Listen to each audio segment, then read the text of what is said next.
एक दिन गौतम बुद्ध अपने शिष्यों के साथ एकदम शांत बैठे हुए थे। उन्हें इस प्रकार बैठे हुए देख शिष्य चिंतित हुए कि कहीं वह अस्वस्थ तो नहीं हैं। एक शिष्य ने उनसे पूछा कि आज वह मौन क्यों बैठे हैं, क्या शिष्यों से कोई गलती हो गई है। इसी बीच एक अन्य शिष्य ने पूछा कि क्या वह अस्वस्थ हैं, पर बुद्ध मौन रहे। तभी कुछ दूर खड़ा व्यक्ति जोर से चिल्लाया, आज मुझे सभा में बैठने की अनुमति क्यों नहीं दी गई है। बुद्ध आंखें बंद करके ध्यान मग्न हो गए। वह व्यक्ति फिर से चिल्लाया, मुझे प्रवेश की अनुमति क्यों नहीं मिली। इसी बीच एक उदार शिष्य ने उसका पक्ष लेते हुए कहा कि उसे सभा में आने की अनुमति प्रदान की जाए। बुद्ध ने आंखें खोलीं और बोले, नहीं, वह अछूत है, उसे आज्ञा नहीं दी जा सकती। यह सुनकर शिष्यों को बड़ा आश्चर्य हुआ।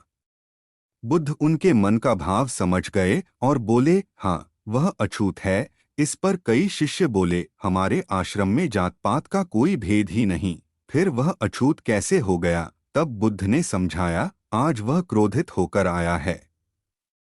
क्रोध से जीवन की एकाग्रता भंग होती है। क्रोधी व्यक्ति प्राय मानसिक हिंसा कर बैठता है।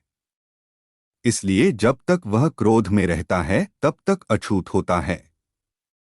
इसलिए उसे कुछ समय एकांत में खड़े रह। क्रोधित शिष्य भी बुद्ध की बातें सुन रहा था। पश्चाताप की अग्नि में तपकर वह समझ चुका था कि अहिंसा ही मनुष्य का महान कर्तव्य व परम धर्म है।